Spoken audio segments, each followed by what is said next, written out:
Sayyidul Anbiya wal Mursalin wa ala alihi wa ashabihi wa man tabi'ahum bi ihsanin ila yaumiddin. Rabbi shrah li sadri wa yassir li amri wahlul 'uqdatam min lisani yafqahu qawli. Subhanaka la ilma lana illa ma 'allamtana innaka antal alimul hakim. Wala haula wala quwwata illa billahil aliyyil azim. Qala muallifu al-Imamul Ghazali Muhammad bin Muhammad rahimahumullahu ta'ala wa nafa'ana bi barakati ulumihi fid darain amin. Muka surat 10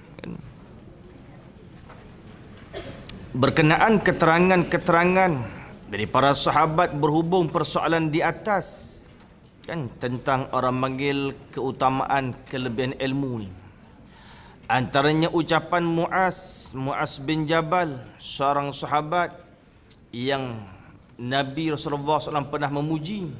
Muaz ini orang yang paling mengetahui hukum halal dan juga hukum haram.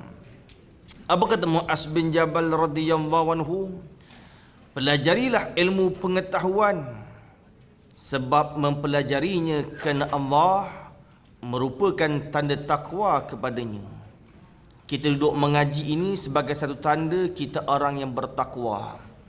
Orang yang menuntut ilmu, orang yang datang mengaji, tanda-tanda orang yang bertakwa kepada Allah Ta'ala. Mencarinya ilmu merupakan ibadah. Kita datang mencari ilmu, tengok kat mana ada majlis pengajian, dan itu merupakan satu ibadah. Mencari itu ibadah. Mentelaahnya ilmu sebagai tasbih, mensucikan Tuhan. Kita balik rumah, duk tilik belik kitab, duk telaah, jangan balik simpan aja kan? Sebab telaah dikatakan tasbih kan? Telaah dia panggil tasbih kan? Balik rumah tengok minggu lepas belajar apa kan? Hari ni kita belajar apa, kita balik, kita buka orang panggil itu sebagai tasbih kan?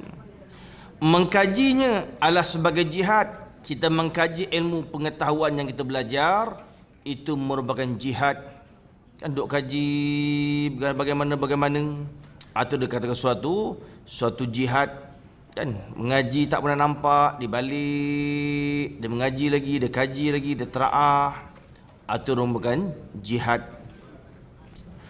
Mengajarnya kepada orang yang belum mengetahuinya merupakan sedekah. Sampai kepada orang lain itu merupakan satu sedekah kan? Maka hari-hari kita boleh bersedekah yang disampaikan pada pasangan, suami isteri, sampai kepada anak-anak dan cucu, itu merupakan satu sedekah. Dan menyampainya kepada ahlinya, dan itu adalah kebaikan. Sampaikan pada ahli keluarga, isteri-isterinya, anak-anaknya, itu merupakan suatu kebaikan. Ilmu pengetahuan adalah kawan di waktu sendirian. Kalau orang tak berhajat, duduk sorang-sorang, ilmu itu jadi teman kita kan? Duduk kawan-kawan kita. Sahabat di waktu sunyi, petunjuk kepada agama. Pendorong ketabahan di saat kekurangan dan kesukaran. Ketika susah, ilmu yang mensabarkan. Ketika diujikan musibah, ilmu yang menenangkan. Allah meninggikan darjat sesuatu kaum kerana ilmu pengetahuan yang mereka miliki. Dan Allah naikkan martabat, Allah tinggikan sebab dengan ilmu pengetahuan. Kemudian Allah menjadikan mereka itu sebagai pemimpin, penghulu dan pembimbing yang diikuti petunjuknya. Dan al-ilmu dalilul amal.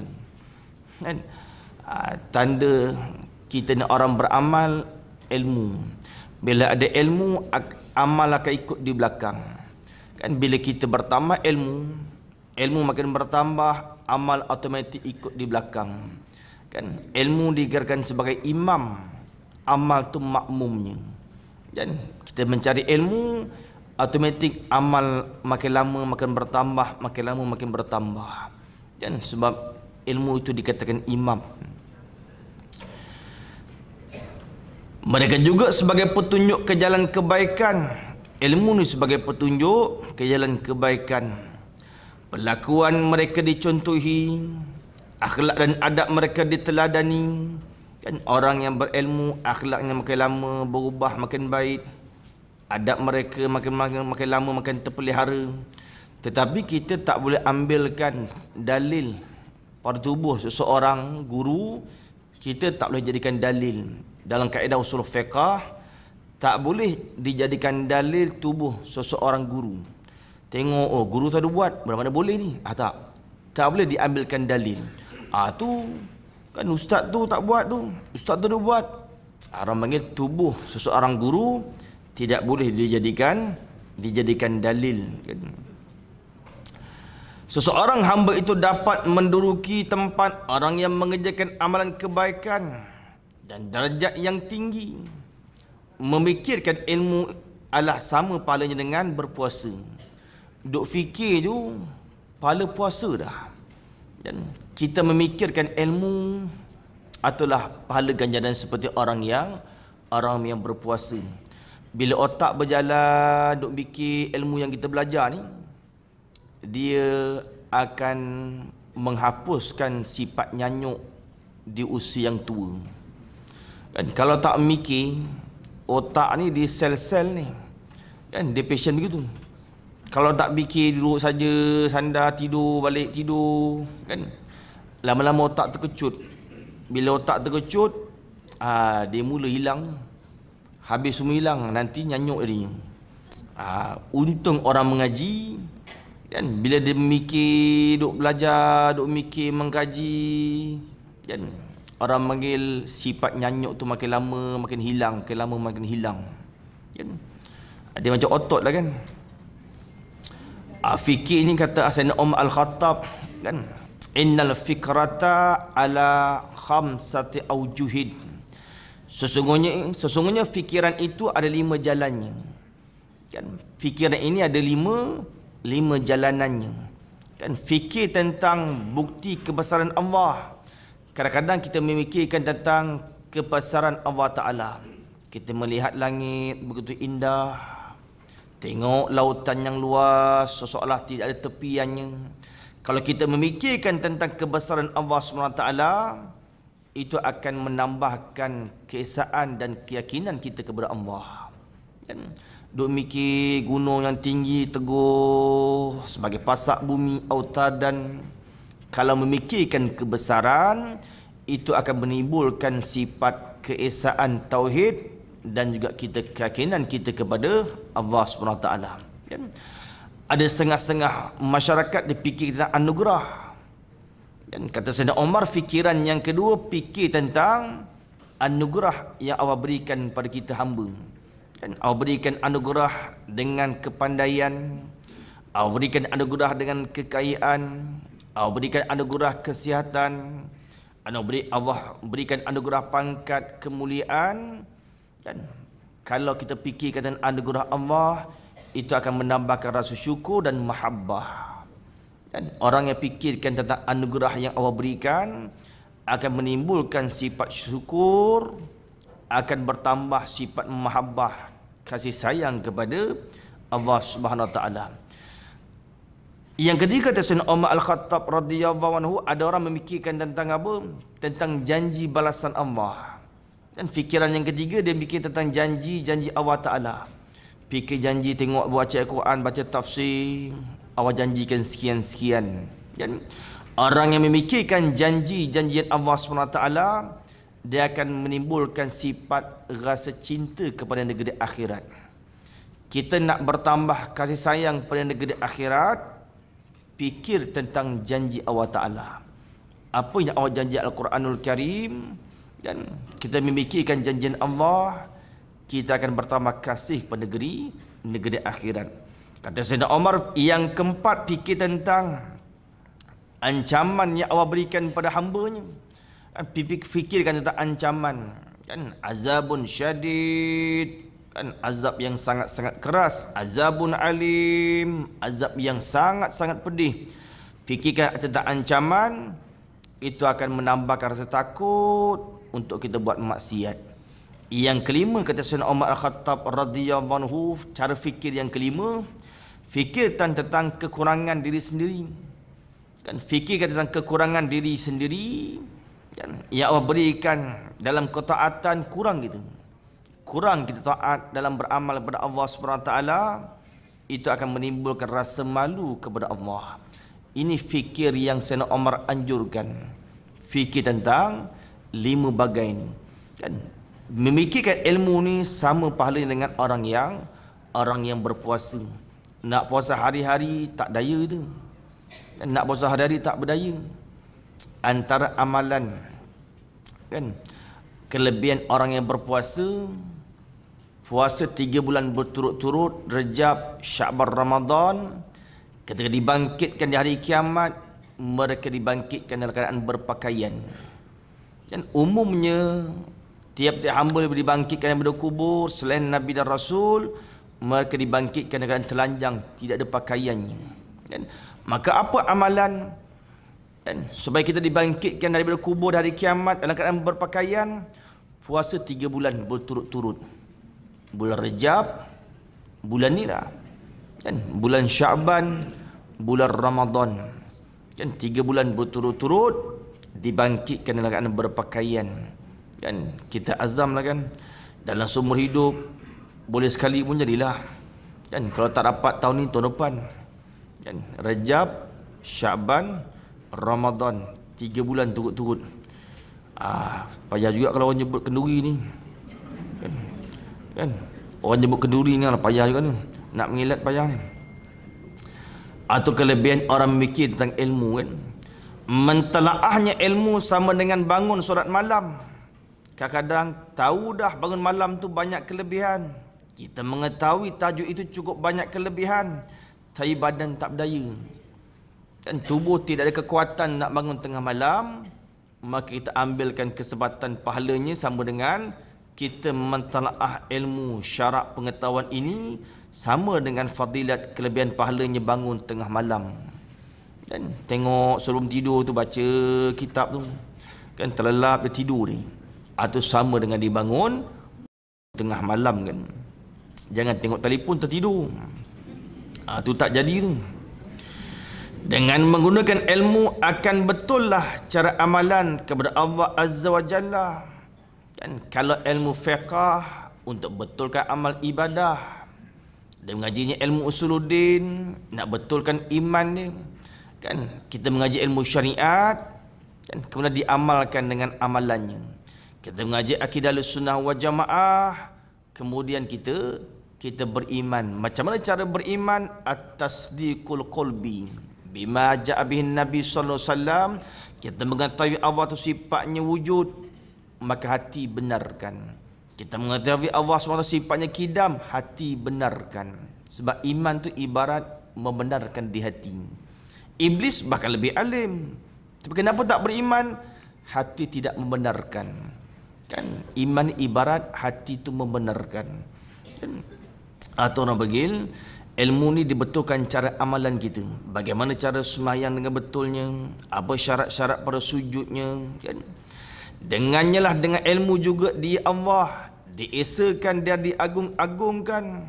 Dengan ilmu kita mengesakan Allah SWT, kan, esa pada zat, esa pada sifat, esa pada af'al perbuatan. Dengannya ilmu juga seseorang menjadi wara', kan, benda yang haram ditinggalkan, benda yang syubhat pun ditinggalkan, atau orang panggil wara', kan. Dan bertakwa kepada Allah SWT, kan, imtisalul awamiri wajtinabun nawahi, dia junjung segala perintah, tinggalkan segala larangannya. Dengannya, dengan ilmu juga dieratkan tali persaudaraan. Dengan ilmu dia menyambungkan hubungan silaturrahim, dan dengan kelebihan ilmu, kan, dihubungkan silaturrahim antara anak beranak, antara adik-beradik, antara kaum kerabat.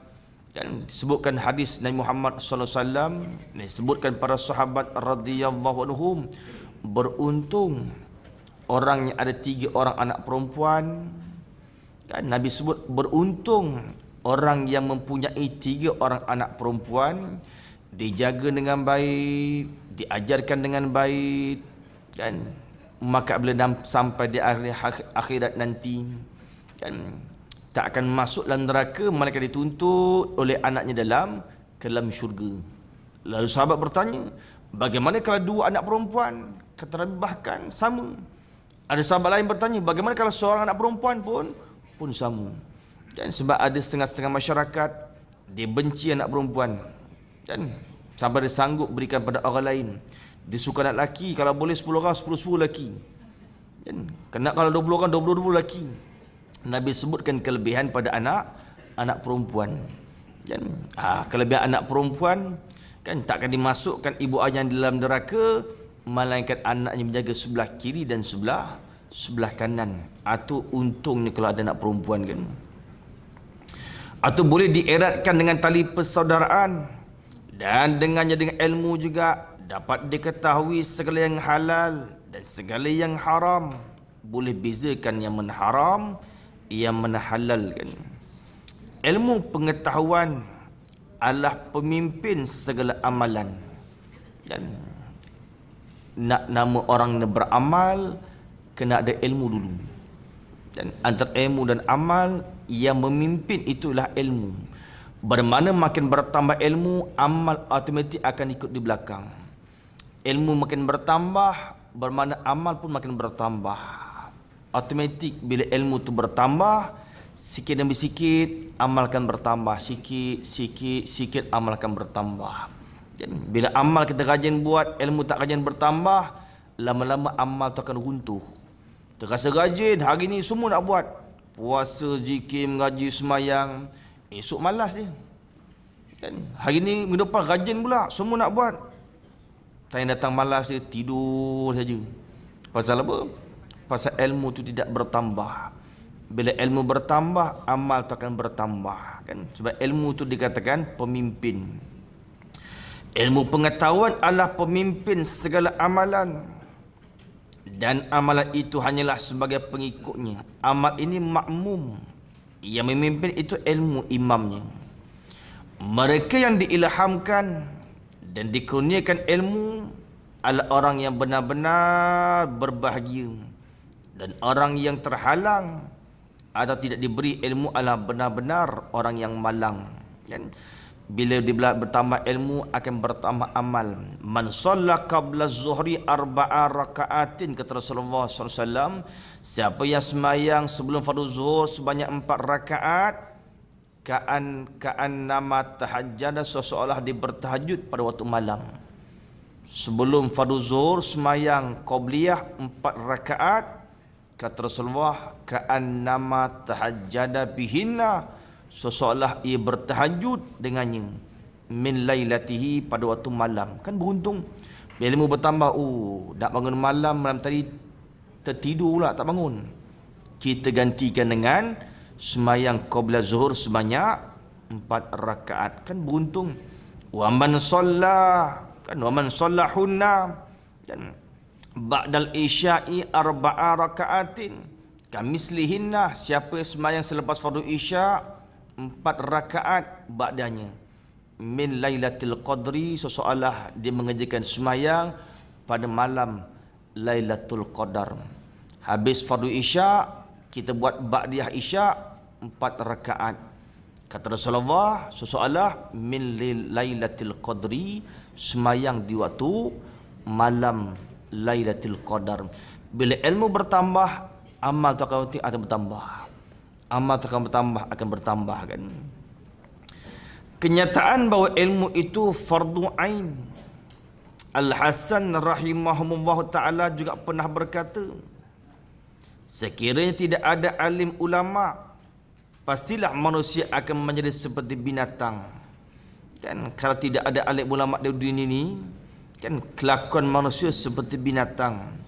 Maksudnya ialah dengan adanya pelajaran dan ilmu pengetahuan yang mereka berikan itu, semua manusia keluar dari had sifat-sifat kebidatangan, dan memasuki had sifat-sifat kemanusiaan. Kan anak Adam lumrahnya orang panggil khata, buat salah. Dan itu orang panggil lumrah, anak Adam ada salah silapnya. Dan maka dengan ilmu pengetahuan bertambah ditaubat, keluar sifat kebinatangan, sifat kemanusiaan kan. Oleh sebab itu kita diwajibkan menuntut ilmu dan menjadi suatu kefarduan bagi individu muslim sebagai fardu ain, yakni menjadi kewajipan atas tiap-tiap individu.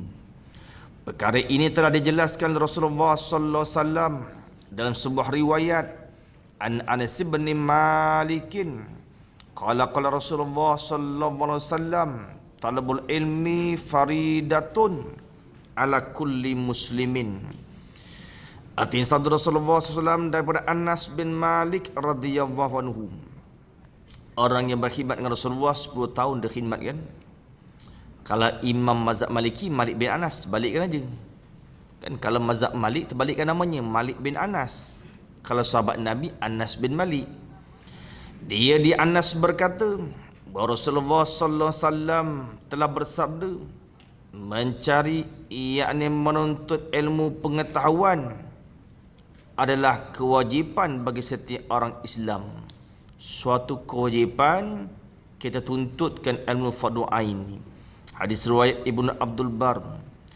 Adapun ilmu yang dikira sebagai fardu ain ialah segala ilmu pengetahuan yang dengannya dengan ilmu dapat mentauhidkan Allah secara benar.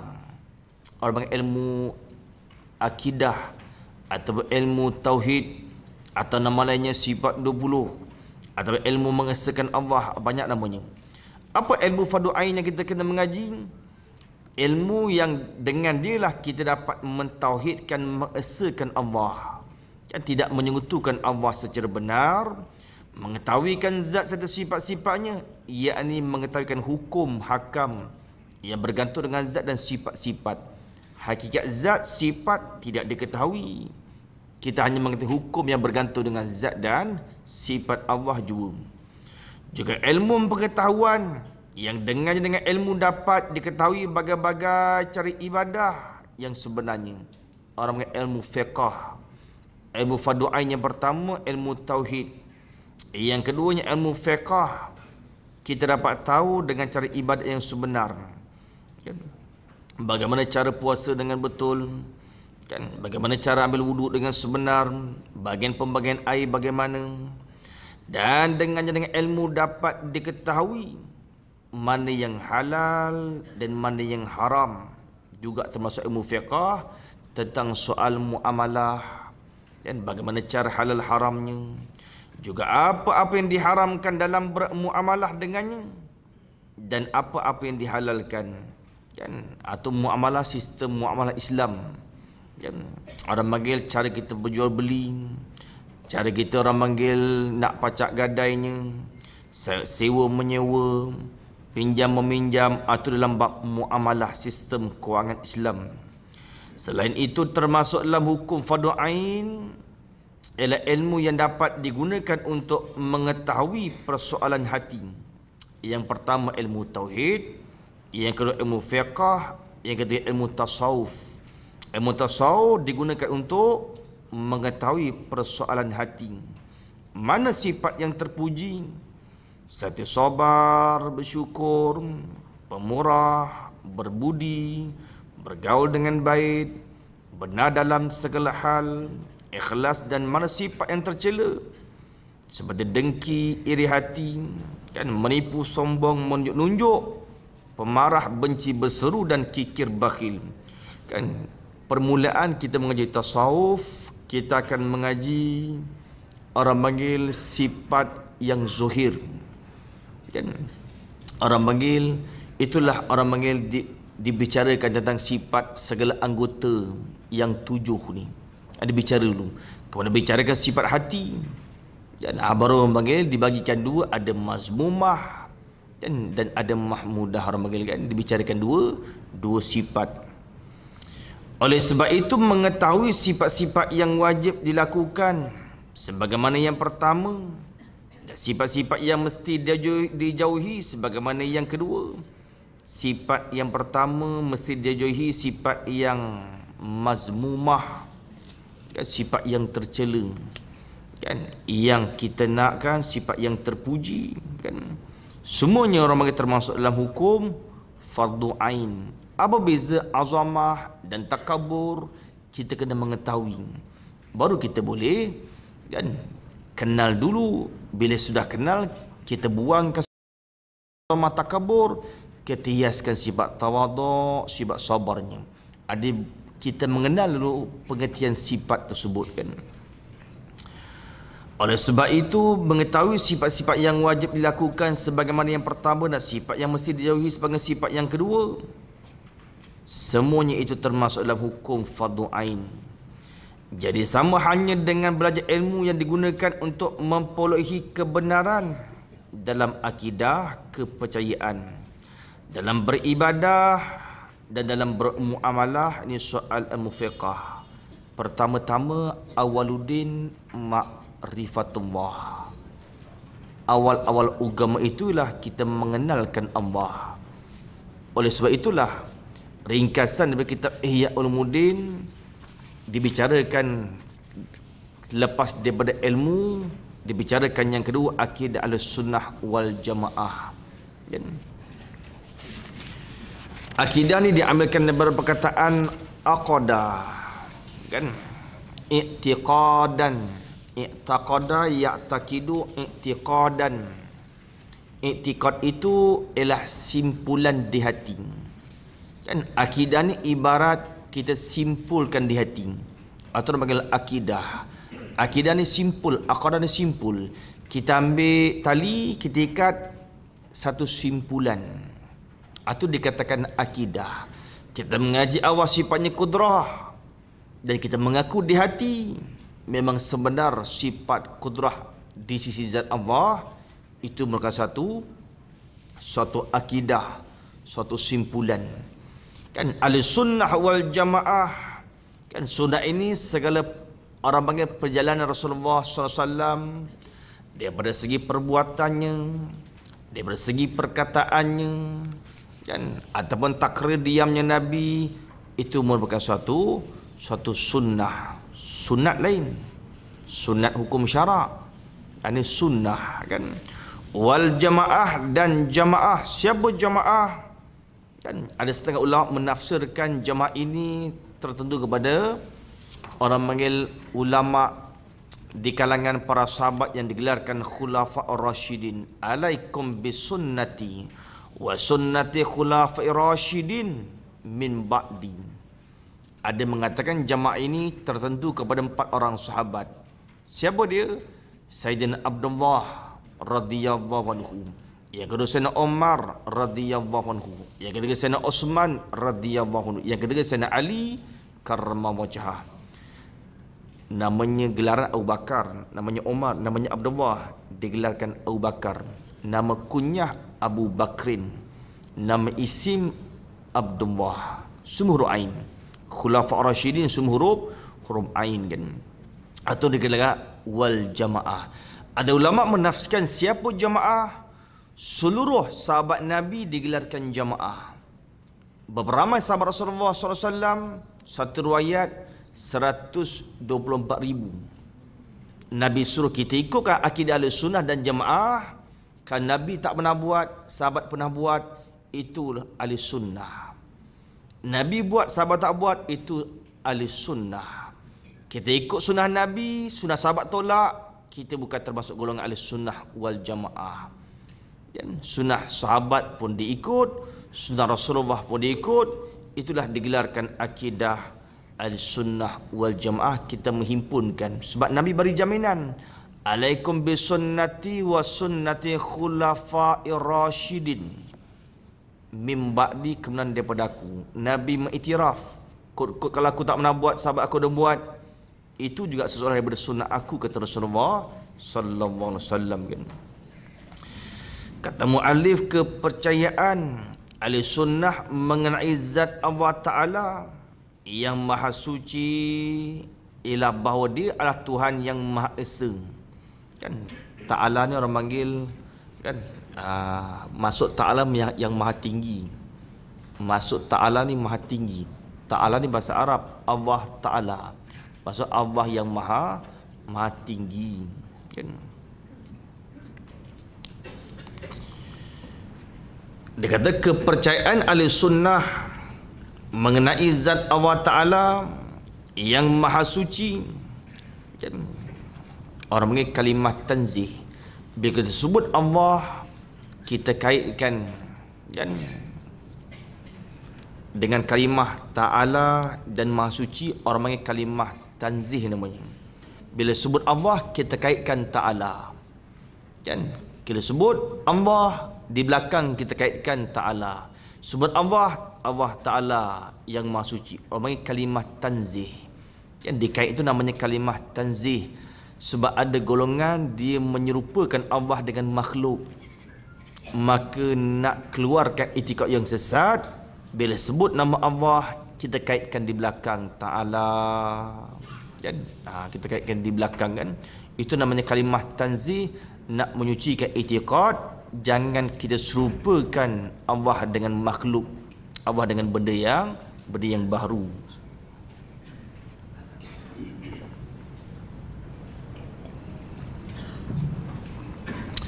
La syarikalah, tidak sekutu baginya. Tiada ada sekutu baginya bagi Allah SWT kan. Kita berwirid hari-hari kan, lepas fardu sembahyang, la ilaha illallah wahdahu la syarikalah lahul mulku wa lahul hamdu kan. Itu tiada sekutu bagi Allah kan. Hakikat Allah tidak ada sekutu kan. Cuma orang kafir menyembah selain Allah, disembahnya patung, matahari, bulan, pokok kan. Itu hanya pada dakwaan mereka menganggap sebagai Tuhan, sedangkan hakikat Allah tidak ada sekutu kan. Maha dahulu wal awalu, ialah yang dahulu kan, dengan bahawa tidak ada permulaan. Yang tiada permulaannya, kekal wujudnya Allah yang tiada penghabisan, ibarat sifat baqa kan. Maha dahulu ibarat sifat kidam, kekal wujudnya yang tiada penghabisan, ibarat sifat baqa, Allah tidak binasa kan. Dia Allah maha abadi kan. Ada yang ambil baqa kan, kekal abadi, tiada penghabisannya. Maha kekal, tiada binasa sama sekali. Dia tidak akan hilang dan tidak akan lenyap. Bersifat dengan segala sifat keagungan kan. Nama Allah ni ulama bagikan 3 bahagian kan. Al-asma, segala nama Allah ulama bagikan 3 bahagian. Yang pertama, nama yang tertentu bagi zat. Bahagian yang pertama, nama yang tertentu bagi zat. Dalam banyak-banyak nama Allah, nama apa bila sebut itu ketentuan bagi zat. Lafaz jalalah Allah. Bila sebut Allah, itu nama bagi zat. Ismul li zati wajibul wujud al-mustahiqi li jami'il mahamidi. Kan dah salin kan? Kod-kod kalau ingat lagi lah kan. Kalau tak ingat, kita ulang lagi sampai ingat kan. Kod-kod kau terlupa kan. Yang pertama, kata alim ulama, nama Allah ni dibagikan 3. Yang pertama, nama yang tertentu bagi zat Allah saja. Yang kedua, nama yang tertentu bagi sifat yang tidak berdiri di zat. Yang kedua, nama yang tertentu bagi sifat yang tidak berdiri di zat. Nama yang tertentu bagi sifat tersebut tidak ada di zat Allah. Dan orang panggil sifat fi'il. Sifat yang tidak berdiri di zat nama sifat fi'il. Dan paling mudah kita bagi istilah pendek, sifat fi'il. Dan yang pertama sifat zat, yang kedua sifat fi'il. Dan yang pertama nama yang tertentu bagi zat Allah. Yang kedua nama yang tertentu bagi sifat, tetapi sifat yang tidak ada di zat Allah. Sifat apa yang tidak ada di zat nama sifat fi'il. Apa dia? Seperti orang panggil Razak, nama Allah. Tapi sifat tersebut tidak ada di zat Allah. Pasal dia sifat fi'il. Razak, Allah yang memberikan rezeki. Dan atau nama bagi sifat yang tidak ada di zat. Atau yang kedua. Ataupun ihya, Allah yang menghidupkan. Atau sifat fi'il. Dan maut, Allah yang mematikan. Atau sifat fi'il. Yang ketiga, nama yang tertentu bagi sifat yang ada di zat. Nama yang tertentu bagi sifat tu ada di zat. Seperti apa? Qadirun, yang maha kuasa. Dan Rahimun, yang amat kasihan belas. Kan? Basirun, yang amat melihat. Sami'un, yang maha mendengar. 3 nama. Kita buka satu Al-Quran, buka mana-mana ayat, mana-mana kalimah, mana-mana surah, nama Allah tak lari dari 3 bahagian. Nama bagi zat, nama bagi sifat yang tak ada di zat, nama bagi sifat yang ada di zat. Atau dia ceritakan semua sifat-sifat ni 3 je. Kan tak lebih 3, tak kurang 3 kan. Bukanlah Allah hilangkan. Tidak akan musnah atau terputus sekalipun dengan berlalunya waktu. Atau ibarat sifat baqa kan. Bahkan Allah maha dahulu. Huwal awwalu wal akhiru, dan yang maha akhir. Maha zahir, huwaz zahiru wal batinu, dan maha batin.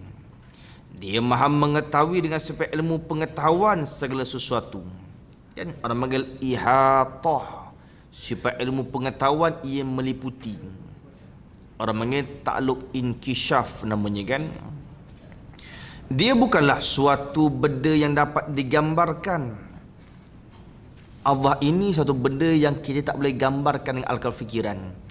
Jangan termenung kita gambarkan di hati, rupa gede akal, itu bukan Tuhan. Segala yang terlintas di hati, segala yang terupa di akal, itu bukan benda yang kodim. Benda kodim tak akan boleh masuk di akal fikiran, tak akan boleh terupa di hati. Tak boleh. Kita makhluk yang baru, tak akan mungkin boleh mencapaikan perkara yang kodim. Dia tidak menyamai segala yang wujud. Kan? Benda yang wujud di alam ini, Allah bersalahan mukhalafah. Sifat mukhalafah. Kan mukhalafah tu ta'ala lil hawadisi. Allah tak menyamai, satu juzuk pun tak serupa. Kan? Atau orang panggil, dia tidak menyamai segala yang wujud. Dan tiada suatu pun benda yang wujud menyerupai sifatnya sifat Allah. Sifat apa yang ada di alam ini, satu pun tak serupa dengan sifat Allah. Kita makhluk melihat, Allah juga melihat, hakikat tidak menyamai pelihatan manusia dengan pelihatan Allah Ta'ala, tak sama.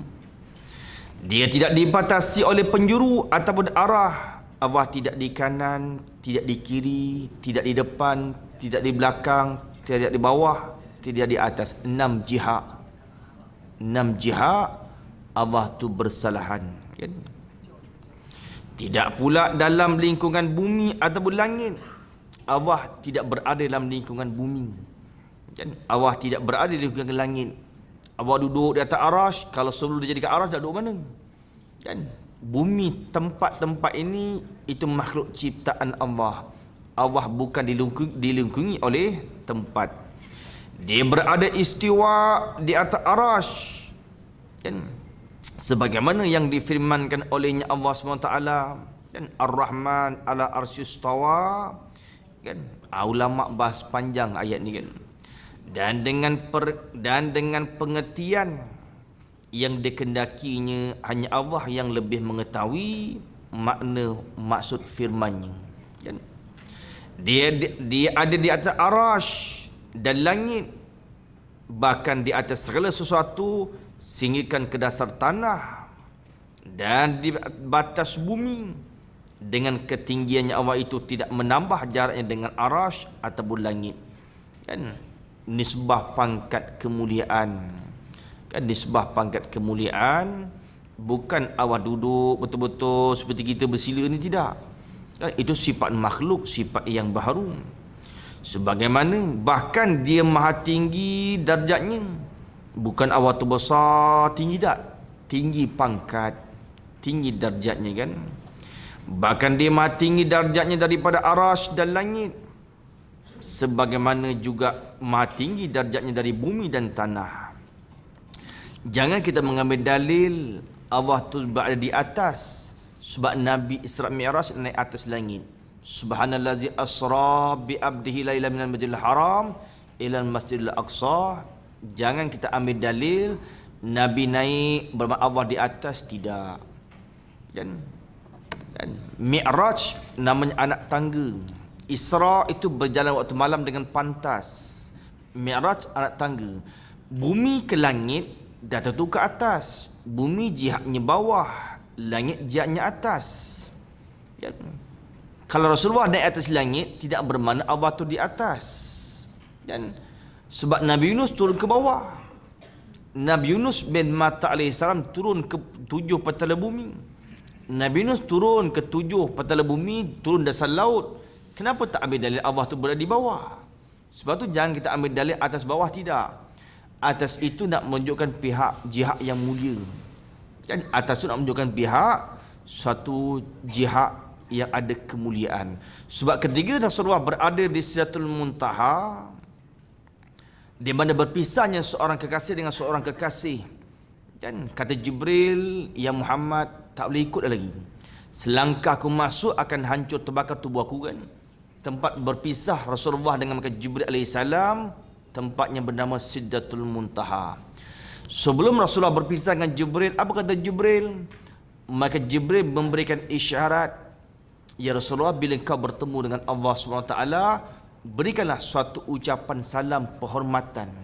Rasulullah mengerti isyarat Jibril. Bila dia bertemu Allah, dia akan bagi satu ucapan salam.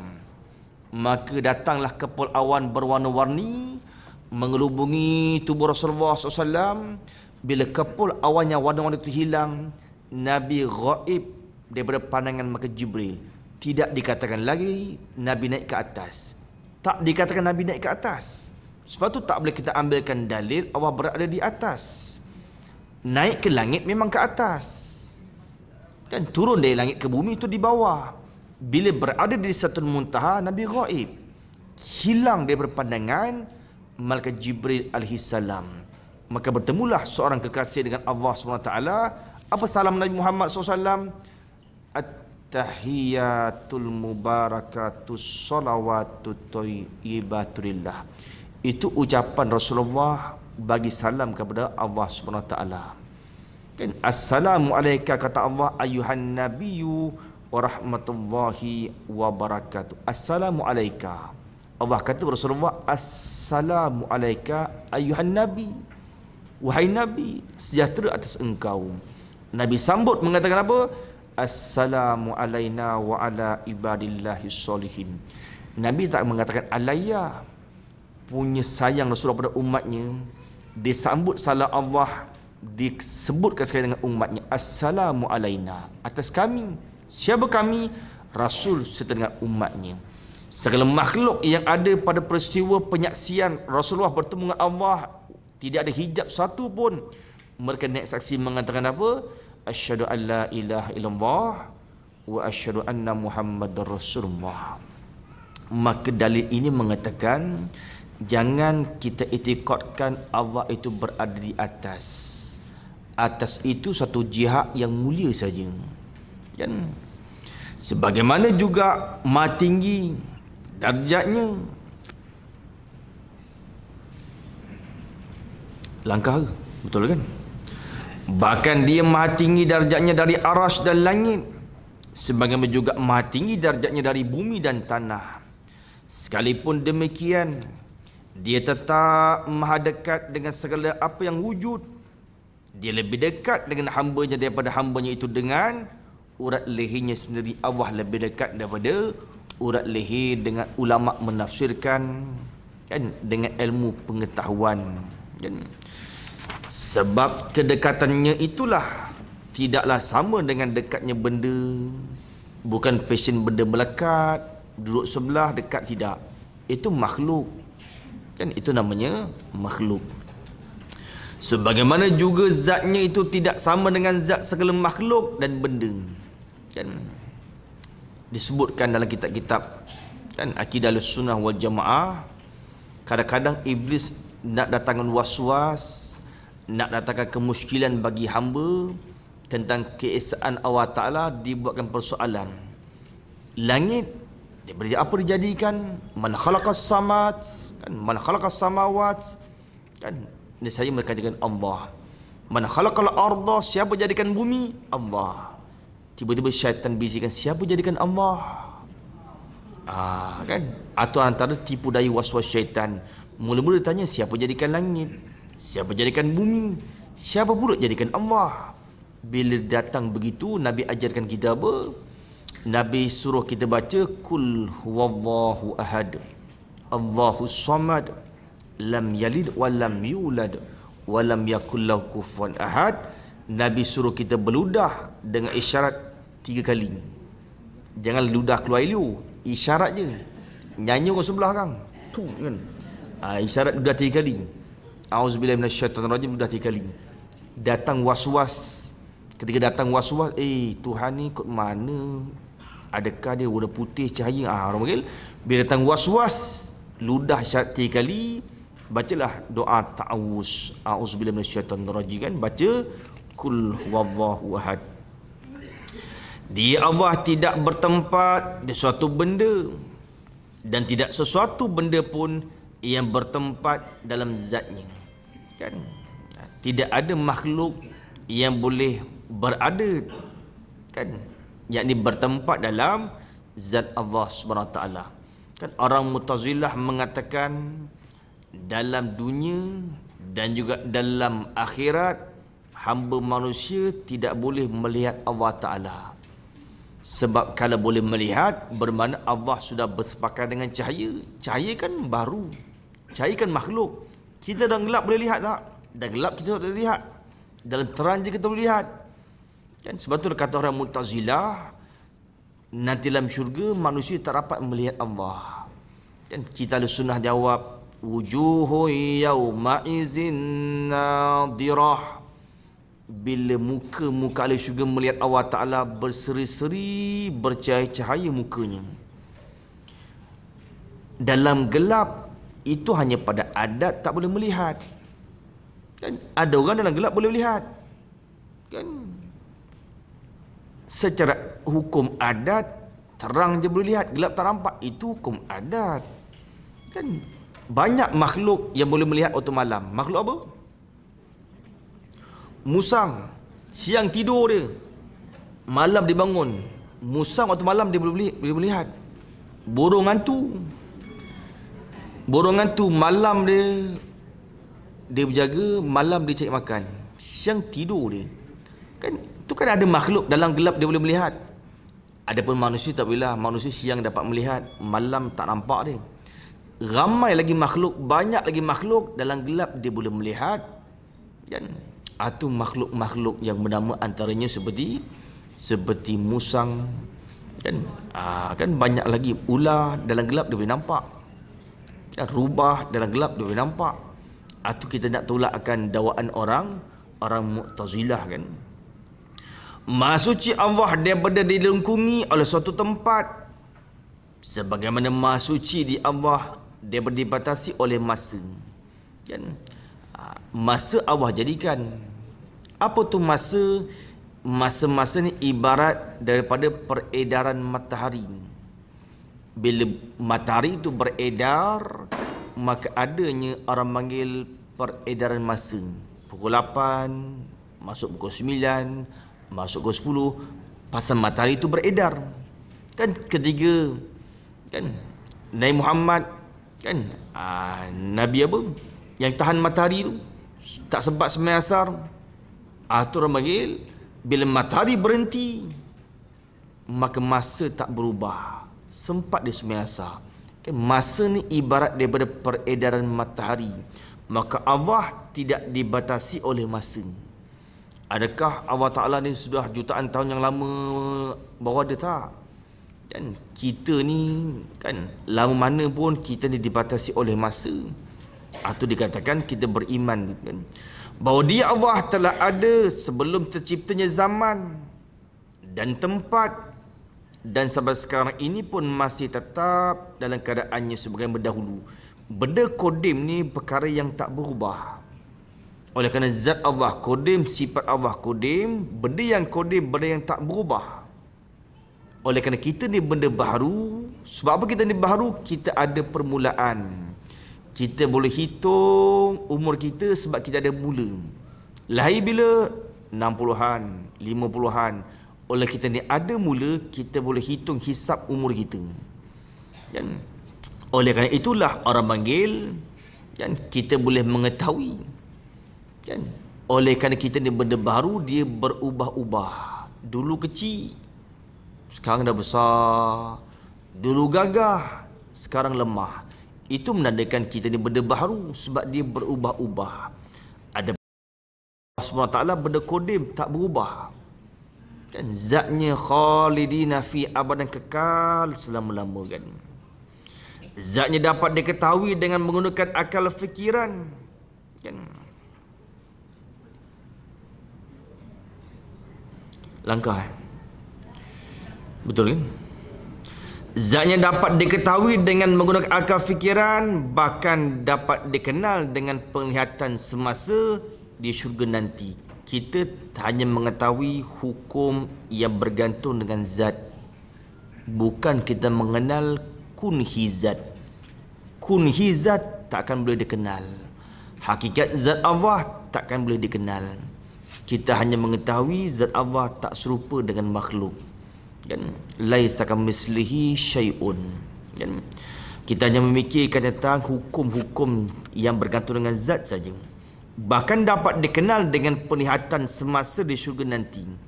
Nikmat yang paling terbaik dalam syurga nanti berlaku pada hari Jumaat. Ahli syurga dapat melihat Allah SWT. Kan, bila kita melihat Allah Ta'ala, muka tu bercahaya-cahaya. Wujuhu yawma izin nadirah, muka bercahaya-cahaya, berseri-seri. Bila hamba ahli syurga melihat Allah, Allah akan hidangkan makanan yang paling terbaik dalam syurga. Apa makanan yang paling terbaik dalam syurga? Makanan yang paling sedap dalam syurga, Allah hidangkan bagi hamba dia melihat wajah dia, makan burung. Burung makanan yang paling sedap dalam syurga. Setara mana tu Allah lah, nanti kita masuk syurga dulu lah. Kan? Burung paling sedap. Kalau orang Melaka, dia asam pedas je. Kan? Kalau orang Pahang ni, dia tempoyaknya. Ikan patinnya. Kan? Orang Kuala Lumpur pun Kuala Lumpur. Kan? Kuala Lumpur semua ada. Kan? Orang Kuala Lumpur semua ada. Semua negeri datang sini lah. Semua ada. Sebutnya kedai sekian-sekian, kita tahu dah. Oh, kedai ni terkenal dengan ni, terkenal dengan tu, kita tahu dah. Kan? Tetapi dalam syurga, makanan paling sedap makan burung. Orang yang boleh melihat Allah Ta'ala diberikan mahkota dan gelang. Itu Allah sebutkan dalam kan firman Allah Ta'ala, diberikan hadiah. Macam kita datang rumah orang, kita datang rumah orang, orang jamu kita makan, orang layan kita tetamu sebagai tetamu, kadang kita dapat hadiah. Begitu Allah Ta'ala. Bila kita masuk rumah Allah, syurga ni rumah Allah. Bila kita masuk rumah Allah, dah tentu kita melihat tuan rumahnya. Siapa tuan rumah? Allah SWT. Maka diberikan hadiah pakaian yang begitu cantik. Hebatnya nikmat syurga, kita melihat pakaian. Pakaian itu sudah ada di tubuh. Tak payah nak buka baju salin baru, tak payah. Tengok je baju tu, baju dah ada kat tubuh. Itu nikmatnya syurga. Tengok baju kawan sebelah cantik, dah ada kat kita dah. Dah ada kat tubuh kita dah. Itu syurga. Itu syurga. Tengok cantiklah baju kau, dah ada kat tubuh kita dah. Atau nikmat syurga ni. Kan syurga ni tidak pernah gelap, tidak pernah malap. Cuma membezakan waktu siang dan malam, langsir itu akan tertutup dengan sendiri. Macam mana kita nak tahu waktu malam, waktu siang? Bila datangnya malam, tirai itu automatik akan tertutup. Dia tutup, oh kita pun mengetahui ni malam ni. Tapi cerah. Atau nikmat syurga. Dalam dunia kita kena buka segi langsir. Kan kita tekan remote control aircon ni dalam syurga tak payah. Atau nikmatnya ahli syurga bila melihat Allah Ta'ala, dia boleh memandang zat Allah, boleh melihat sifat Allah Ta'ala. Itu sifat yang wujudi dia kan. Zatnya dapat diketahui dengan menggunakan akal fikiran, bahkan dapat dikenal dengan penglihatan semasa di syurga nanti. Hal ini merupakan suatu nikmat daripadanya Allah Ta'ala, serta belas kasihan untuk orang-orang berbakti kepadanya. Tetapi walaupun kita dapat, ahli syurga dapat melihat, penglihatan ahli syurga kepada Allah Ta'ala itu berbeza-beza, tak sama. Dan walaupun sama-sama ahli syurga, mereka melihat Allah tak sama penglihatan mereka. Sebab apa? Sebab dalam dunia dia punya iman itu berbeza. Orang yang tinggi imannya, orang yang makrifah, mereka boleh melihat Allah dengan lebih jelas. Kan? Orang yang dalam dunia beriman tapi imannya agak rendah, tidak begitu tinggi makrifahnya, bila melihat Allah kurang sedikit. Atau walaupun sama-sama melihat Allah, ada beza darjatnya kan.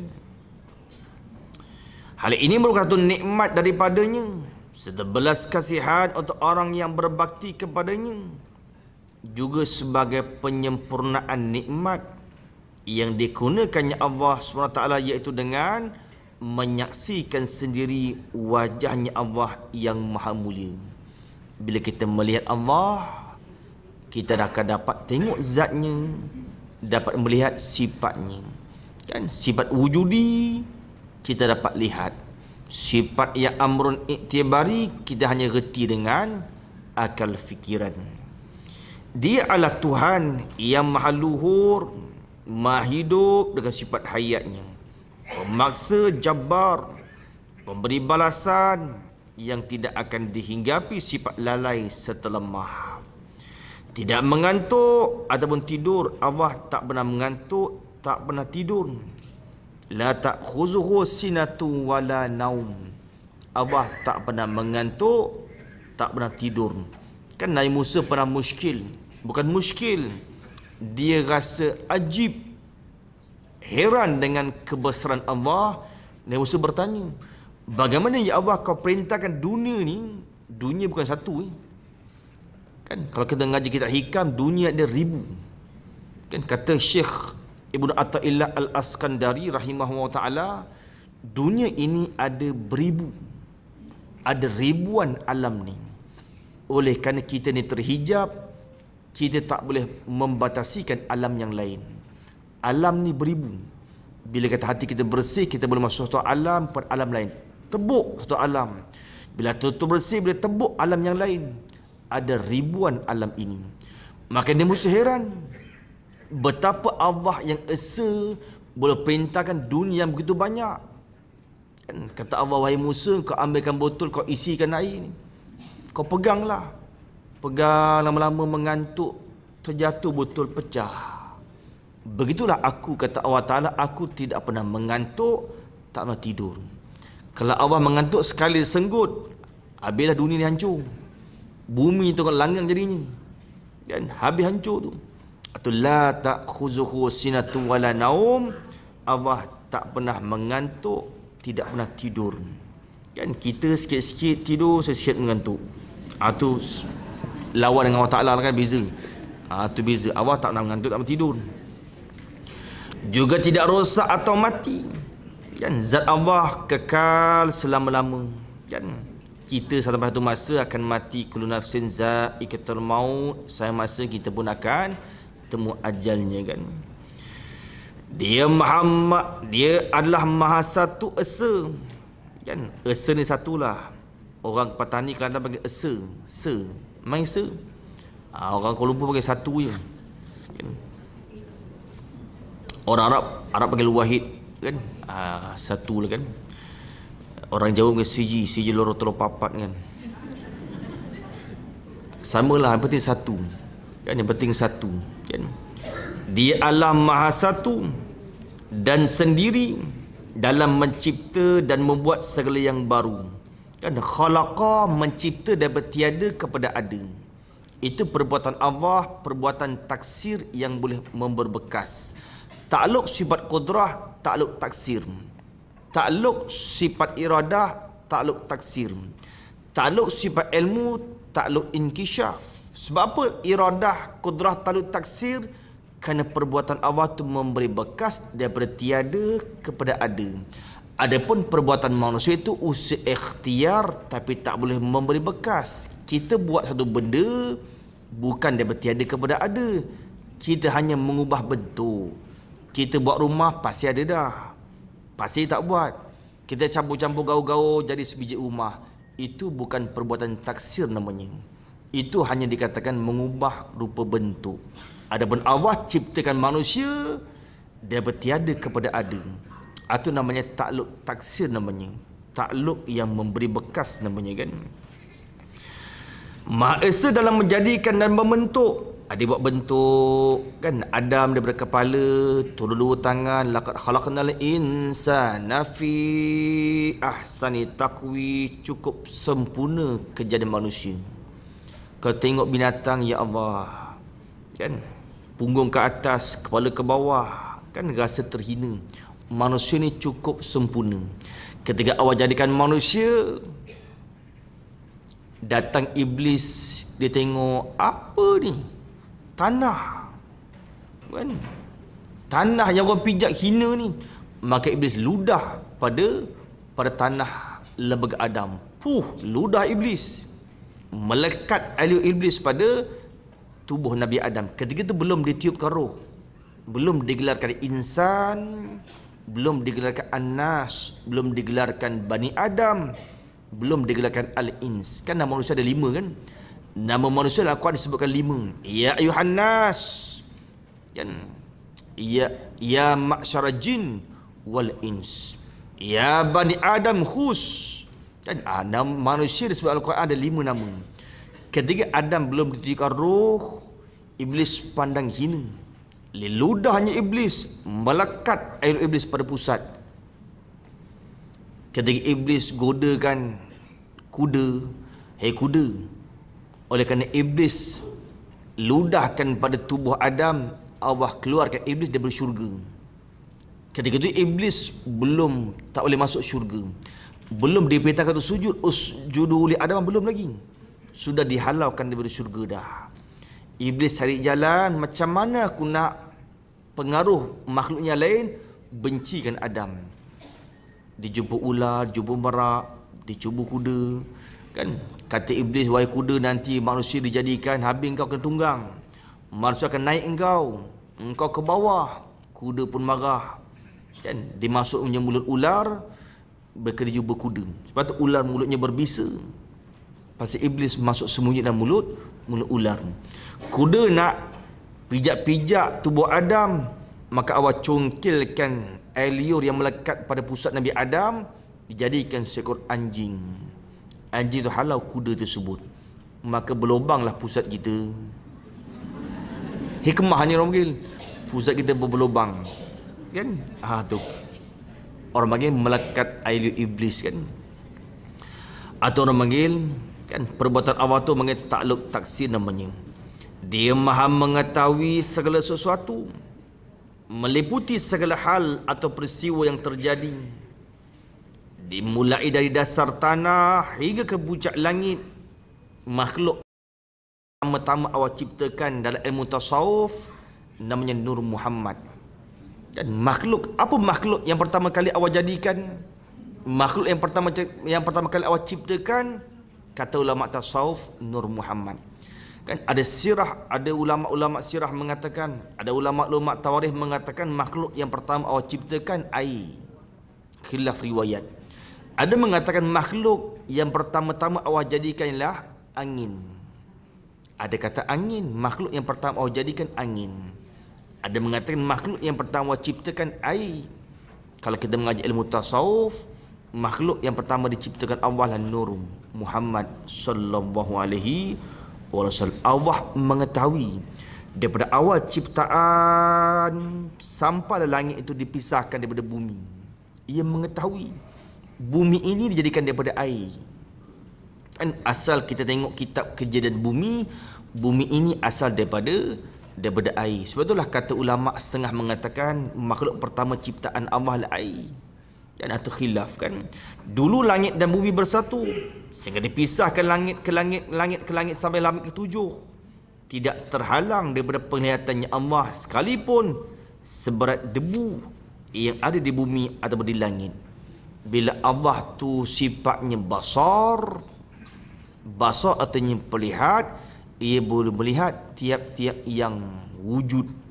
Kita hanya melihat benda yang ada warna. Benda yang tidak ada warna kita tidak dapat melihat. Allah Ta'ala boleh melihat tiap-tiap benda yang wujud. Tiap-tiap benda yang mawjud Allah boleh melihat. Kan? Bukan hanya warna. Warna benda yang mawjud Allah melihat. Bau pun Allah melihat. Bau ni benda yang mawjud.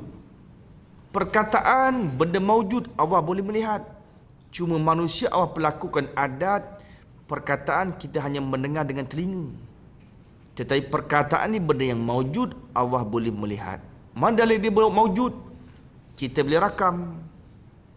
Perkataan kita boleh rakam, besok dengar, keluar balik. Itu mengatakan huruf suara ni, suara perkataan benda yang mawjud, maka Allah dapat melihat dengan sifat basar dia. Demikianlah bau busuk, bau wangi, benda mawjud. Atau semua tak tersembunyi daripada penglihatan Allah sekalipun seberat debu yang ada di bumi atau di langit. Bahkan dia Allah mengetahui gerakan seekor semut hitam di waktu malam yang kelam yang berjalan di atas batu licin berwarna hitam. Seperti kisah Nabi Yusuf kan. Nabi Yusuf dia dipenjarakan kes fitnah daripada Zulaikha.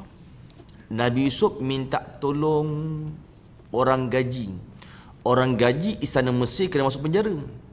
Kata Nabi Yusuf, bila kau keluar ni, kau beritahulah raja, aku ni kena zalim, dia penjara kan. Datang Jibril, wahai Yusuf, kenapa kau tak minta dengan Allah Ta'ala?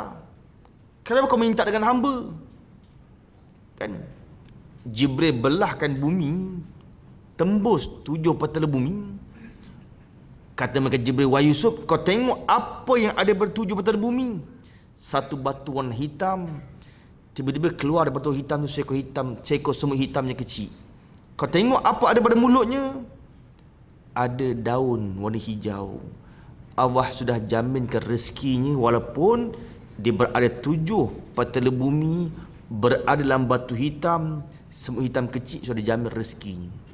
Kan? Kenapa kau tak yakin dengan Allah? Kata Jibril pada Nabi Yusuf, kenapa tak minta dengan Allah Ta'ala?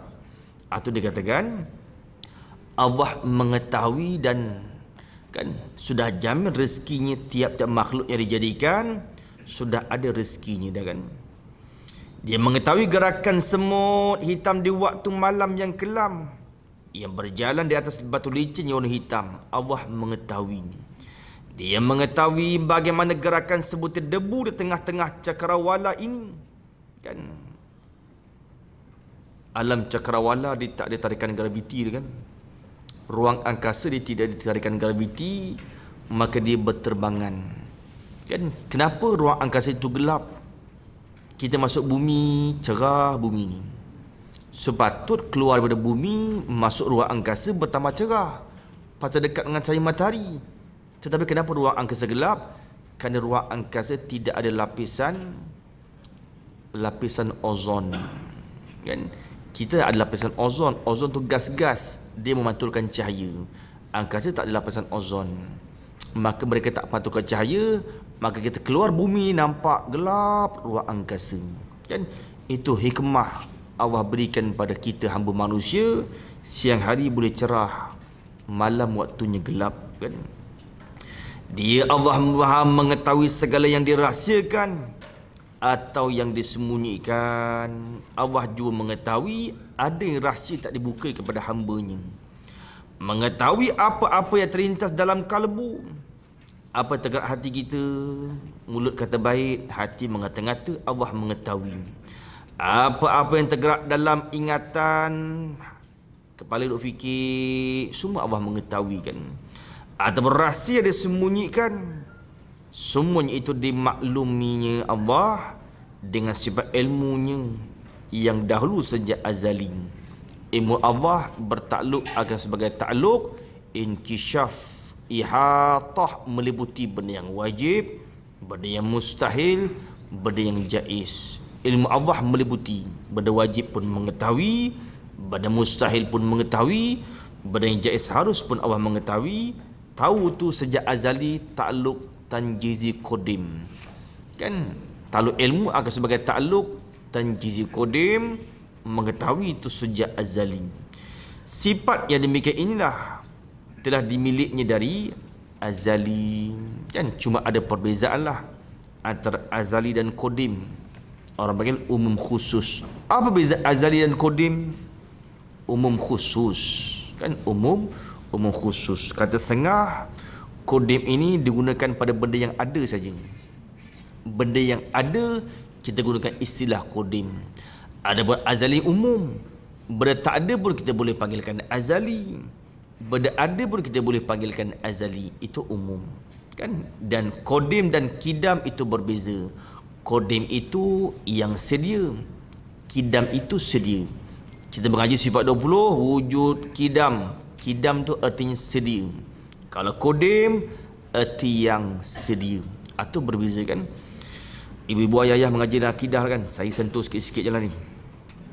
Allah alam maha menghendaki terhadap segala benda yang wujud, maha pengatur segala yang terjadi. Maka tidak sesuatu pun yang berlaku dalam kerajaan dan pemerintahnya, melainkan semuanya itu pasti sebab ditetapkan dengan qada dan takdirnya. Rukun iman yang keenam, kita beriman dengan qada dan qadar. Qada itu penentuan, takdir itu dikatakan, qadar itu dikatakan takdir. Apa qada? Ibarat takluk ilmu yang tanjizi kodim. Itu dikatakan qada, penentuan. Apa qadar takdir? Ibarat takluk qudrah yang tanjizi hadis. Allah menentu sedia kala. Tahun sekian, bulan sekian, hari sekian, masa sekian, tempat sekian, Allah sudah menentukan. Itu namanya qada, penentuan. Sebab ilmu Allah begitu.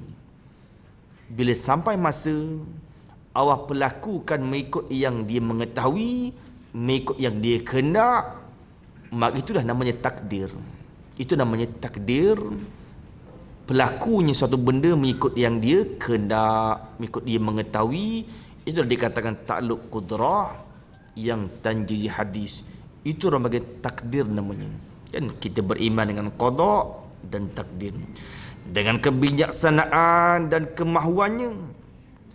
Oleh sebab itu, kan dengan sifat hakim, bijaksana dia, dengan kemahuan iradahnya.